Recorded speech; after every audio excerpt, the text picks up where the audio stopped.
Hello students, welcome to जावेस campus. हमने हमारे लास्ट वीडियो में देखा कि कैसे इंडियन एंटरप्रेन्योर्स ने फैक्ट्रीज लगाई थी और कैसे उनको कई सारे चैलेंजेस फेस करने पड़े थे।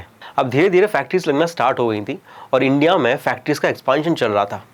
अब जैसे जैसे फैक्ट्रीज बढ़ रही थी, वर्कर्स की डिमांड भी बढ़ रही थी। 1901 में इंडियन फैक्ट्रीज में काम करने वाले वर्कर्स की जो नंबर्स थे वो थे 5,84,000, जो 1946 में बढ़कर 2,43,600 हो गए।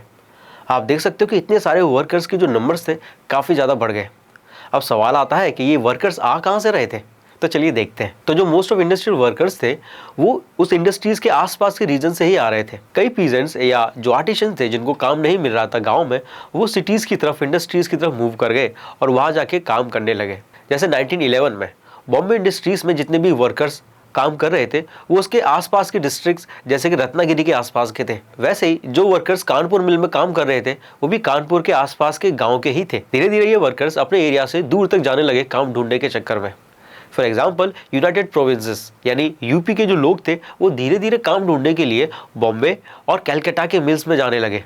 इतनी दूर दूर तक लोग ट्रैवल कर रहे थे जॉब के लिए। ऐसा क्यों? क्योंकि जॉब मिलना इतना आसान नहीं था। फैक्ट्रीज बढ़ रही थी, वर्कर्स की डिमांड भी बढ़ रही थी, मगर हमेशा जो डिमांड थी वो नंबर ऑफ वर्कर्स से कम थी।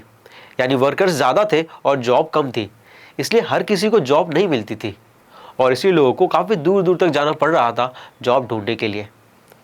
अब यहाँ पर जो इंडस्ट्रियलिस्ट थे उन्होंने एक पर्सन को रखा था जिसको टाइटल दिया गया था जॉबर का। ये जॉबर ही न्यू रिक्रूटमेंट करता था। ये जॉबर जो थे वो ओल्ड और ट्रस्टेड एम्प्लॉय होते थे।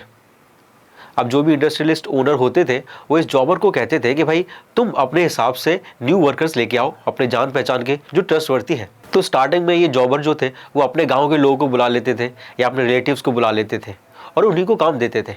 धीरे धीरे जब ये पता चल गया कि जॉबर के ऊपर पूरा इंडस्ट्री रिलाई कर रहा है वर्कर्स के लिए, तो ये जॉबर जो थे थोड़े करप्ट होने लगे। ये जॉब दिलाने के बदले में पैसे लेने लगे या गिफ्ट्स लेने लगे। अब हर कोई वर्कर जो था वो ये पैसे या गिफ्ट नहीं दे पाता था और इसलिए हर किसी को जॉब नहीं मिल रही थी।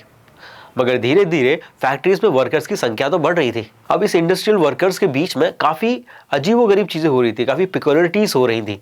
उन पिक्युलरिटीज़ के बारे में हम हमारे नेक्स्ट वीडियो में पढ़ेंगे। Thank you.